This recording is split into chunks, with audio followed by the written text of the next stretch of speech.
I've never seen so much blood from, you know, a punch. I mean, it was quite traumatic for me. I remember being so concerned.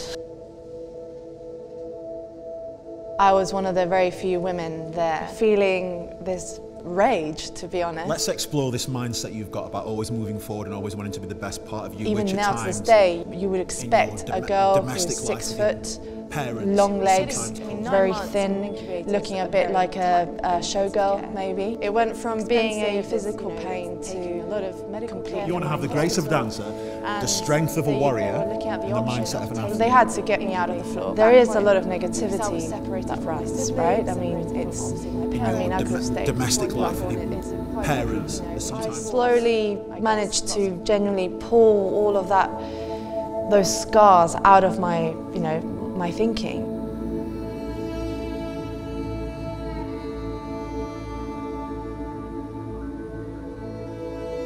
Fran, welcome to my place.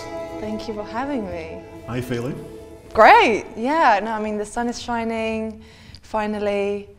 You know, it seems like I woke up today and I could hear the birds singing and I was like, this is going to be a good day. I like that. Are you on for signs? Yes and no.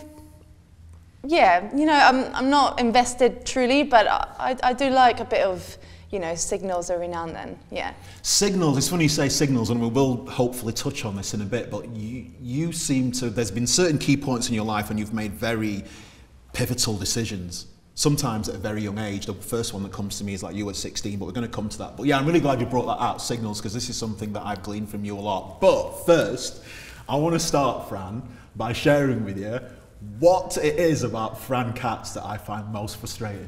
What? Okay. I'm not asking you. I'm gonna. Oh, God. Do you want to guess? Oh, we can do a guess if you want. Gosh. I don't know. No, you tell me, please. Okay. Yeah. I just want to be able. I know. You said to me. I don't know if I have, but I'm just going to say it again. I just want to open my Instagram once and not feel inadequate. Oh. and you could say, well, CK, that's your problem, and I agree, actually. Okay. But just to give you context, ahead of coming here today, right, I've never done this before. I wanted to time myself doing planks. Okay. Right. Okay. So let's do another guessing game. Okay. How long do you think I can plank for? How long do you think I managed? Your best. Correct. Well, I only did it once, to be fair, so it is my PB. 3 minutes 30. Okay. Do I look that feeble? I don't know. I mean, I feel like 3 minutes is a tough one. What is your best? It was 11 minutes. Oh, okay, wow. So you went past the 3 minute barrier. It's 3 average. I feel like people struggle at 3 minutes a lot. Well, the reason, I mean, 11 pales in significance compared to why I'm talking about this, because you've achieved quite a remarkable plank in China. It was China, right? Yeah, it was China, yeah.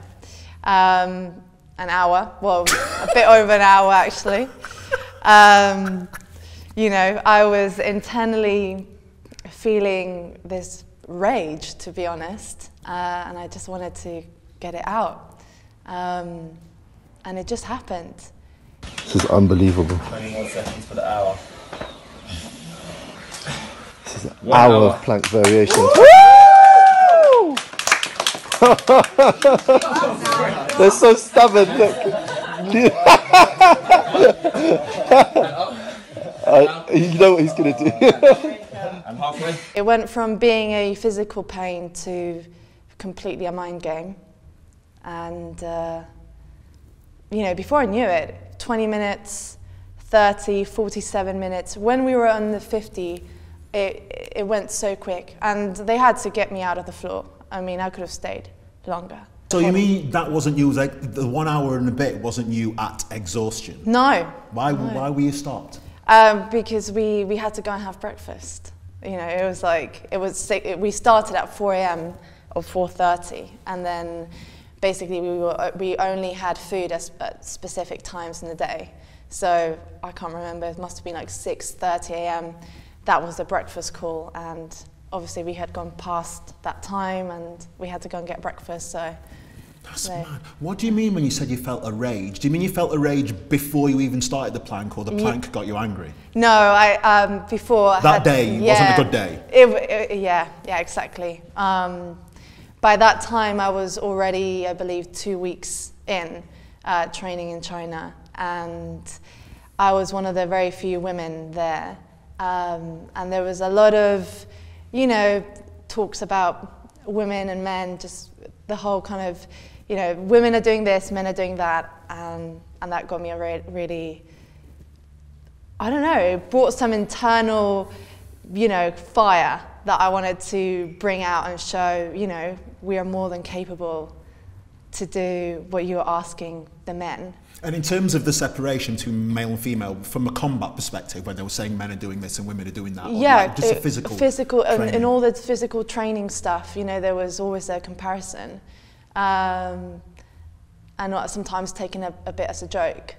So I was kind of ready to, one, stand up for the other girls because they were all a bit shy to actually show how incredible they were.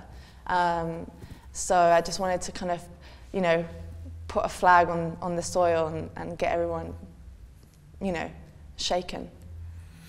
I mean, just watching that video on Instagram, I can't remember when you posted it now, maybe 3-ish years ago. Yeah. Maybe 3-ish years ago. I just remember, it's just mad to plank for an hour. But we will return to your physicality in a bit, because what I find funny is, not only does the plank make me feel inadequate, but even your birth is like a national story.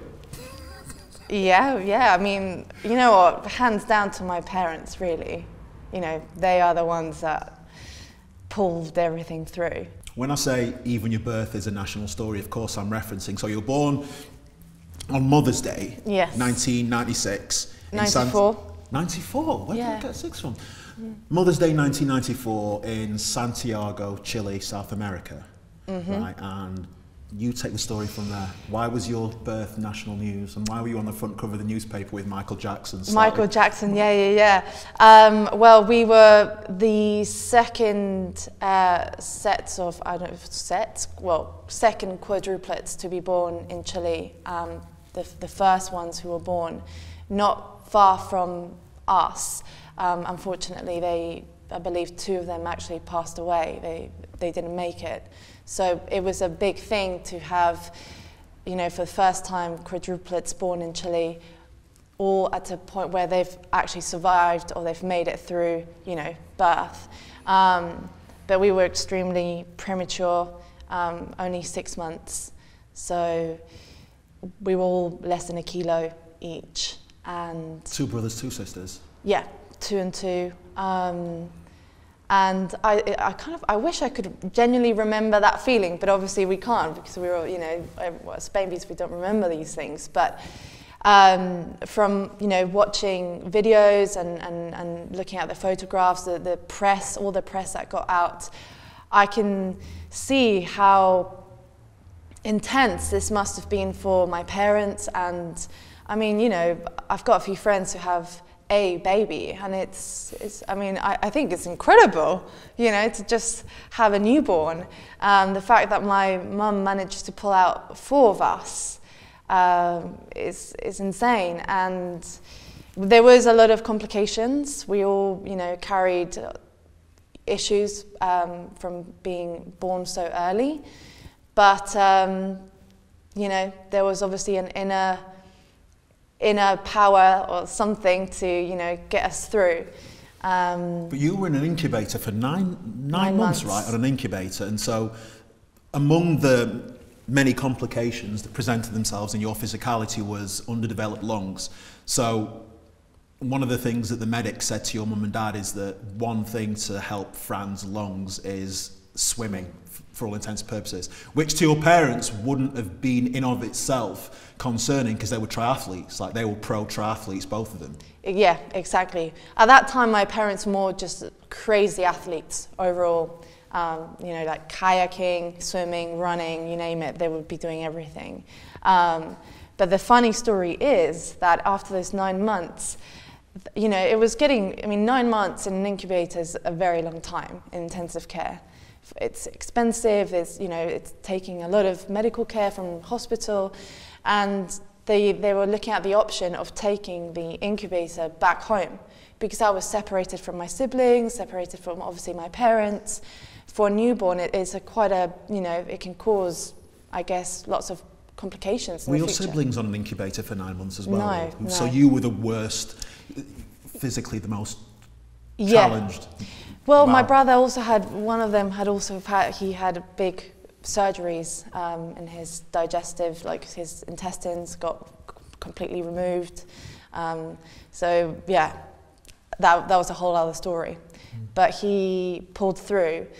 I was still in an incubator. Then they said, right, we're gonna make a plan. The incubator is gonna go home with, you know, so that Fran can be with the family. And the day that all of this was going to happen, that was the day I started to breathe. You started to breathe normally. Breathe normally. Okay. Which was insane. So when you were then able to breathe for yourself, and you were, for want of a better word, okay, the diet for Fran physically, it's going to be a diet of swimming. So something that, let's just fast forward a few years of this diet of swimming as a youth. One thing that I know that you once said to me that was almost poetic, actually, is that I remember once saying to my mum, like, I naturally took to swimming, and I felt so comfortable, so powerful, so at ease in the water, to the point where I once said to my mum, Mum, I want to do my homework in the bath.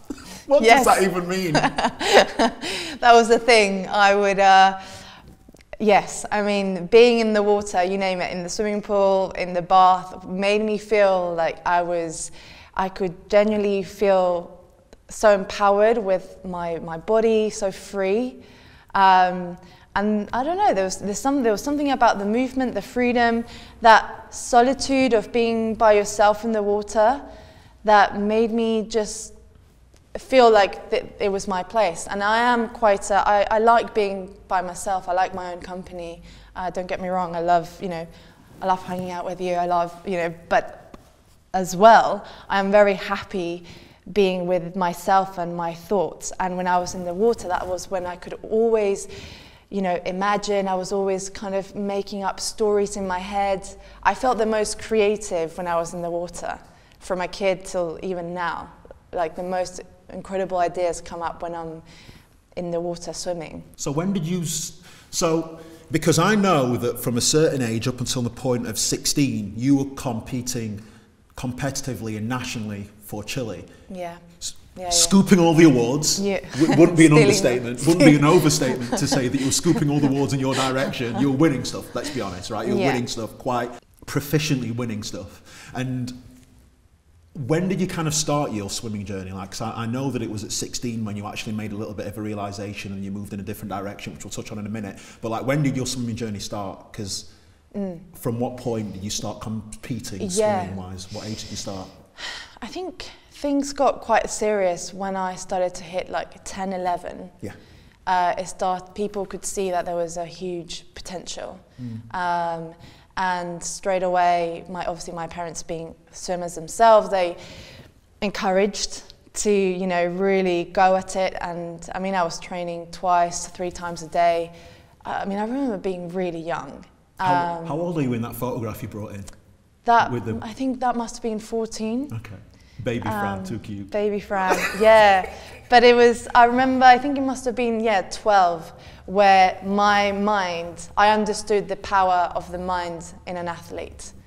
And from that, I remember this one competition, it was just like a non-stop winning one thing after the other. Previous to that, I was good. I would, make kind of the selection, top 10, top 6, win maybe, the odd first, second place. But after, I remember that mind switch, it was just like, I was scraping time like no one else. And I remember talking to my sister, who's obviously the same age as me, and she wouldn't process the same way. Your sister was more inclined to prioritise taking part, whereas you would prioritise winning. Yeah, I think there was definitely a winning soul in me that, I really wanted to understand how I could win. I was really curious to understand that from here rather than just use my physical body. To be honest, I don't like talking about that one because I actually ended up punching someone and I broke his nose. This is who I am, I can't change it. There's a lot of, I guess, mental process that you have to do, and it's hard. You know, you're in dance training, you're looking at yourself in a mirror 9 hours a day. It was really, really tough to make a big change in the family. I would like to give you a challenge now. Okay, go. Oh, wow. Let's explore this mindset you've got about always moving forward and always wanting to be the best part of you, which at times in your domestic life with your parents has sometimes caused a little bit of friction. And I was specifically talking about when you got to 16, you decided, you know what, actually I've explored the physicality. Now let's explore the grace, because you felt pulled towards movement. Yeah, exactly. You felt pulled towards movement around the age of 16, and I've heard you appearing through, you're just walking around chilling, you appeared through a dance school. Yeah, yeah. I mean, look, I did my swimming, and previous to that, I used to do gymnastics. But, you know, swimming and gymnastics didn't really go together, and I had to commit to swimming. So the gymnastic was my creative outlet, really, when I was younger. To then just dedicate as a swimmer, there was a lot of, you know, internal movement for me that wanted to get released, and obviously music for me was a huge thing. And exactly, 16, I think you're mature enough to really understand what are your decisions. And I remember a couple of times, it was always in the car. For me, like the important conversations with my parents was always in the car. And several times I kind of, you know, started to say, look, I think this is what I want to be doing. And at first, my parents completely, you know, threw the idea away. Dancing, as you know, for me, naming the word dance is not a sport. That's what, you know, that was their conception. So it was not allowed. But nevertheless, despite the fact that for them, I guess when you're saying dance isn't allowed because they were triathletes, for them it was competitive sport, and I'm speculating here, correct me, but they didn't perceive dance as a sport. Would that be fair to say? Exactly. I think, and now, obviously, now that, you know, they have allowed me to pursue my career, they, you know, they do see the physical side, and I think their mindset has changed. But exactly, like, dance is not something, or at least in Chile, it's not something you go and win medals and you go to Olympics with. And you know, my parents were very keen on that side. Yeah. So it was tough. It was really, really tough to, you know, make a big change in the family. But it was such a strong idea, such a strong feeling, and I knew that this was it. And as you say, when I saw these girls dancing from the window in this dance class, I knew straight away that that was where I needed to be. And that was a dance class. Tell me about Norma. Tell me what... Norma, yes. What was her surname? Norma Velasco. Oh, sorry, Norma. I even Norma. butchered her name. You trained with her for a couple of years, right? I did, and she was almost like the best blessing that I could have ever asked for as a dancer. She was a very, I mean, she is still to this day, she's an incredible ballerina, and she dedicated a lot of her time completely to me to really change my body, my understanding of movement, and genuinely go from being an athlete to a dancer in a space of, you know, 2-3 years. So she gave me an opportunity that I could have only imagined, you know, a couple before that. I would watch, you know, the odd dance movie and it would be like a dream. And at the age of 16, after training with Norma for, was it like 2 years, 2 and a bit years? 2-3 years. 2-3 years with Norma. Again, you were making a big splash. Of all the days you could have decided, actually, I'm going to come to London, I'm going to go to the UK. At age 16, on a particular special, was it Christmas? Was it on Christmas? I don't know if that's right, if it was Christmas Day. Yes, well, so yes, I was 18, Yeah. 18, I left on Christmas Day, to go to the UK and pursue my career. Train as a dancer. Train as a dancer, Where was that training? When? Yeah, where? Where? Lane Theatre Arts. Which, if it wasn't for that training, which is hard, I wouldn't be right now sitting here with you. Lane Theatre Arts has got quite some alumni, right? Victoria Beckham went Victoria to Lane? Beckham, yeah.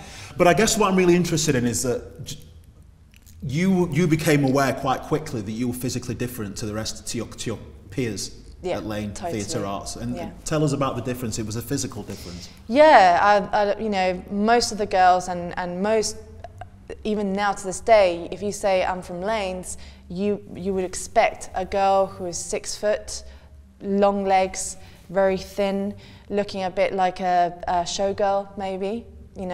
Think of what you see in New York. That was a prototype. So there I came along with, kind of strong upper body and slightly kind of just chunkier body. And it was a rare thing. And I struggled my first 2 years a lot. And it was only my 3rd year when I actually started to genuinely find my essence. And I guess the confidence of, saying to myself, this is who I am, I can't change it. I mean, and there's a lot of, I guess, mental process that you have to do, and it's hard. You're in dance training, you're looking at yourself in a mirror 9 hours a day and looking at everyone else. There is a lot of negativity that runs, right? I mean, but I slowly managed to genuinely pull all of those scars out of my thinking, and I was like, I'm going to be, this Lara Croft turning into dance classes, and I would turn out wearing military gear on, and then for any hip hop stuff, and it would be everyone would be like, Fran, you're like this sporty girl doing all the dance stuff, but it ended up being a thing, and it definitely gave me a lot of confidence to be different. And yeah, I mean, it was tough, but I think I definitely came out of it through a different route. I mean, it's interesting, you've mentioned mindset a lot, and I know that is something that you really value and prioritise as a character trait of importance. And I know that it's one of my favourite sentences, but this is something of a signature for you, and this is your mantra, is that in terms of what you want for you as a human being, is you want to, I don't want to butcher this, I so want to get it right, but basically, for you, you want to have the grace of a dancer. Don't correct me, because I love it so much. You want to have the grace of a dancer, the strength of a warrior, and the mindset of an athlete. Did I nail it? Yeah, that's good. That's pretty good. That's what you want. And so far we've obviously discussed the grace of a dancer, and we've discussed the mindset of an athlete. So let's just transition into the strength of a warrior, because that's very much your current chapter that you're exploring with the training, the weapons training, for example, and the martial arts. I mean, first of all, I think even just, from what you read of history, warriors, they all, one, they were, fighters, but second, they always had an incredible plan, the way of thinking that these, warriors from the past, it's incredible. And I only really started to get into it and really understand it and embrace it within myself when I committed myself into martial arts as a movement and being part of something, not just going to a class once, genuinely kind of absorbing the whole essence, which has carried me into, again, working in film as a stunt performer, and doing all the weaponry stuff, etc. But it feels, when I first started, it felt that I was stepping in the right, path, for sure. And even though I had the grace of a dancer, I know that I have as well this essence and strength of a warrior. And I actually I had to write a cover letter the other day. And I wrote, I said, if I wasn't doing my current job, my other option would be probably working, you know, maybe in the army, leading a troop of women. Because I genuinely do see myself, I mean, if I had to live another life, I would see myself being some sort of warrior. I can understand that, and you only have to scroll through your Instagrams to just see the strength. It's quite a thing, actually. And in terms of the warrior, when I say the next 3 words, tell me what you think, because this is something I stumbled across actually recently, and I'm going to take you through the thought process as I watched it, because it moved from one to the next. So if I said to you, Shoguns of Gymbox, right? What do you think? Tell me what comes to you. What thoughts you have? Gosh, there was a lot of learning from that short film. I'm intrigued. What? Why? Because I stumbled across it, and I realised that maybe it's like 11 minutes, and I realised like 3 minutes in, okay, so this is an action comedy, and it makes sense now, because I really love it. If you don't understand that, you'd watch it and think, he said that the way he delivered that line was odd and it was clunky. Then you actually just get swept into that world of just high comedy action, and I'm not just saying this because you hear, this is true. I watched it twice. I got to the end of it and I watched it again, so actually once I realised, oh, this is an action comedy, I loved it. Oh, okay. Genuinely loved it, and then I subsequently, I forget her name, it's not Camilla, one of your co-stars who's just an equal badass as well. There's 3 of you. Corinne, yeah. She's just legit. She's amazing. Yeah. And we've worked. Well, we met doing that, and then we've literally worked on a lot of productions together. She's quite similar to me, actually. She's also a dancer turned into a stunt woman, but she's another level. I mean, I would recommend that film to anybody, because it's just a hoot. It's a real laugh, and I just think it was tonally bang on. I just think they got the tone bang on for what it is. I thought it was great. Oh, okay. Well, thank you. It just made me laugh. Oh. But it wasn't in bad spirit either, because the girls got beat up, the guys got beat up. I don't want to give too much away, but everybody got their ass handed to them at one point. Yeah. And I liked it for that reason. Oh, okay. I mean, look, it was filmed a very long time ago. It was. To be honest, I don't like talking about that one, because I actually ended up punching someone and I broke his nose. And I say this on camera on interview, but it was quite a traumatic sort of moment for me. Not accidentally. It was an accident, but obviously this is what happens on fight scenes. Obviously, sometimes you can actually obviously hit someone. Okay. But what happened was I went for it, and we got too close. There was a lot, and I've never seen so much blood from, a punch. I mean, it was quite traumatic for me. I remember being so concerned. Oh my God. But so in terms of the reason you don't like to talk about it, is that because he sued you or something? No. Right, okay. Obviously, I did the punch, but it was, he got too close. We got pushed into it. We didn't really rehearse. There was a whole load of things that happened just because, running out of time. But they actually kept the shot. The shot is actually on the film. Sure.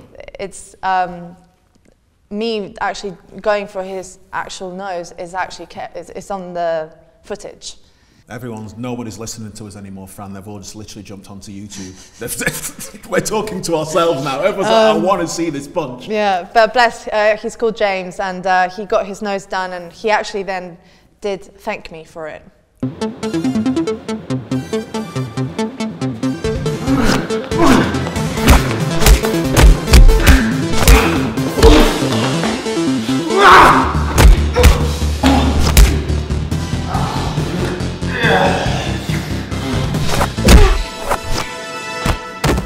So Shoguns of Gymbox, if people want to go and search for that. But now it's very much action and weapons support in films as an actress as well, not just a stunt coordinator as well. So it's a bright future, and we can probably just maybe drop in a Marvel film which people might see on your IMDb if they feel the need to observe it over the coming years, coming 12 months or whenever. They might see Fran's name in a forthcoming Marvel film, mightn't they? Yeah, true that, yeah. Do you think I've said enough? I can't say too much, maybe. No, I think Okay. that's fine. Yeah, That's sufficient for now. Yeah, that's good. Yeah. No, we can talk about it. Yeah, I think we can. I mean, yeah, we can just say Marvel. Yeah. Okay. Definitely. Yeah. I reckon people should follow you on Instagram for more of that. But I'm super proud of you though, because your journey is remarkable, and I didn't want to dwell on it too much, but I know that it's not been without its conflicts, maybe, because as you mentioned, your parents were very much focused on the sport and on the swimming, and then you were like, no, I want to transition into dance, then subsequently into the fight and the warrior now, none of which are competitive sports, and when your parents are triathletes, because this show is all about the decisions that we make for ourselves as humans, because we all get one shot at life, right? So the decisions we make and the impacts that they make bring, positive or negative, and I just think when you made that decision at the age of 18, I'm coming to the UK to pursue dance, that wouldn't have been a decision without cause for concern on your part. But that brings me on to our final 3 questions, and I'm going to throw 3 questions at you, Fran. I'd like to invite you to finish these sentences, and these will enable us to learn more about you as a human. Okay. Yeah, go on. So answer these as honestly and as frankly as you can. Okay. If the world ends tomorrow, at least I can say I have inspired a hell of a lot of people. I think I've been able to shine a light on a few people, and I've seen it through their eyes. That is through movement, through standing up for a few women. And I think, we all need to shake it out a little bit more, and get ourselves more freed up. And yeah, I think my answer is that at least I can say that I have inspired a few people to be a bit more free. And made CK feel insignificant. Question 2, finish this sentence. Question 2. Finish this sentence. But I'm not perfect. Every day I work on, and this should be something you work on personally rather than professionally. But I'm not perfect. Every day I work on my patience. Yeah, I have high standards for myself, but I sometimes want things, I guess, faster than it's, given. And just how so many injuries have come my way, they always teach me patience. And I always feel like that's the sign for me. Whenever something like that happens, it's telling me that I need to slow down and, just absorb a little bit more. Okay. And finally, my one shot at life so far is best described using the word resilience. That's it, I think. You're happy to leave it on resilience? Yeah. I'll take that. 9 months on an incubator, that was one strong-ass baby. Yeah. To be fair. No, it came to me actually the other day. I thought, resilience is my word right now. I want to get a little tattoo, to be honest. I don't think people have to scroll too far on your Instagram to see your most recent injury, but in the time that you and I have been hanging out on Instagram, which is maybe 4 years, I've seen you go through 2 major surgeries. One of them was when you broke your ACL, and then there was a more recent one. So your resilience and the way you actually push through these, I'll give you that. I'll take resilience. And our final point, so I'd like to give you a challenge. Are you happy with these answers? I'm happy, I'm delighted with them, but how I feel about them is neither here nor there. It's like, they're your truths. Yeah, no. They're your truths, so whether I'm happy about it means nothing. But I would like to give you a challenge now, okay? Because everybody that comes on the show gets 2 chances at a one shot. So what I'd like to do now, Fran, because you've shared some photographs with us during this episode that mean something to you, I'd like to take one more photograph, and this time it's going to be a photograph of you. Jesse's going to bring my camera over in a second, and I have 60 seconds to take a brand new portrait of your face. Gosh. Okay. Unfortunately, I can only press the shutter button once. Once it's taken, the camera is swiftly taken out of my possession, and neither you or I get to see that image. It's going to be transferred to celebrity portrait painter Jamie Wilkinson, who's going to craft a breathtaking new artwork based on your face. And you're going to come back here in 7 days for the unveiling, and I'm going to ask you whether you love it or leave it. Oh. If you love it, it's yours to take home. Oh, love it. If you hate it, say leave it and just leave. Oh no! Okay. Are you up for one attempt to take a photograph? Totally, yeah. All right. Yeah. That makes me happy. Jess is going to count me down. You and I have to work on this image together, and we've got 60 seconds to take it. Okay. Do you want me to smile? I don't know. Like what would your dream portrait look like? Would you be smiling? Would you be chill? Would you be relaxed? Would you be strong? I feel like it wouldn't be smiling. I guess maybe, yeah, I reckon give it a bit of... Should we look for strength? Yeah, resilience, strength. Because that's the only prep we get, so we know. So Jess is going to give me the 60-second count. Okay. Oh dear Lord. Jeez. I'm going to have to be Jess. Okay. Okay. I've not taken it yet. So how do you feel about that? No, that was too smiley. The slightly pursed lips was a good one. Slightly open. Do you want to try slightly open? I don't know. 15 seconds has passed. 50 seconds taken? Has passed. Passed. Okay. Do you want it straight on? Ooh, that was nice. Try that again. Straight on maybe. Try mouth open. See how that looks. I don't know. No, that's smiling. 30 seconds left. Okay. Let's go. Let's go for strong. Are you happy with that? Okay.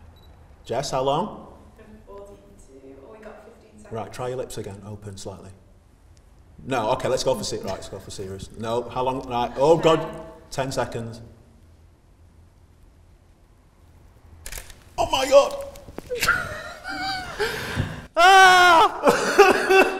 CK! Come. Am I allowed to see this? None of us are. Oh no. Mate. Okay. This is what, you see, I underestimated how anxiety-inducing this would be for me, because when I'm photographing people normally, it's sort of it's a reflex to look at it. Yeah. And now I'm like, Jess, let's have a look. Any good, Jess? No, she can't say. She does her job very well. She does her job very well. Fran, you and I will be back here in 7 days for the unveiling of your photo, of your portrait. I can't even speak straight anymore. Give me some love. Thank you for having me. Oh my God, honestly, no.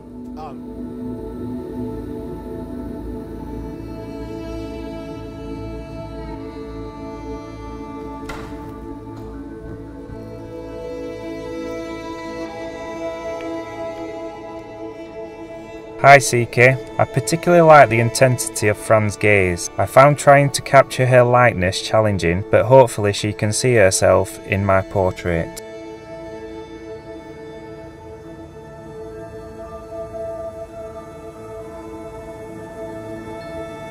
The thing about Fran is she is, as I call her, this is my mate name to her, she's a machine, and she's just naturally quite a stoic person, and I want this portrait to capture that, but I don't want it to capture seriousness.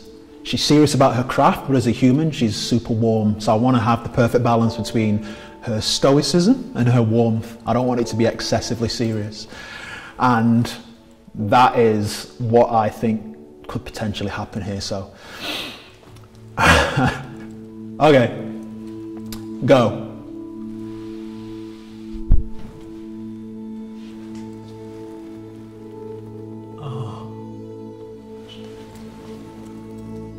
Okay, well, it's not stoic. Her eyes, there's a twinkle in her eyes. That isn't. Oh wow! I needn't have concerned myself about Fran being looking excessively serious. She looks super warm and accommodating. There's a proper twinkle in those eyes. Okay. All right.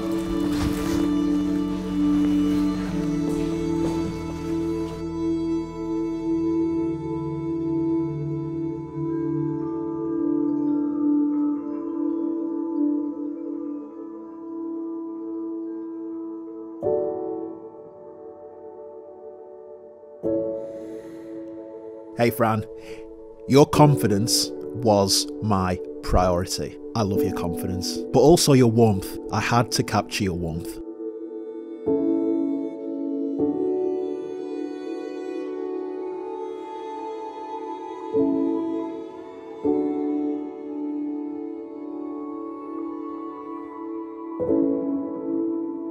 I think I was sitting, and by this point I was feeling quite chill and relaxed. So I'm hoping that I'm gonna be smiling and not looking too nervous.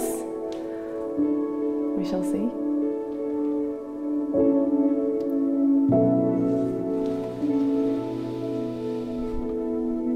Oh wow. Okay, I look like a rock star. That's pretty cool. And I love that he's added my little necklace. That's really cool. Yeah, I really like it. Awesome.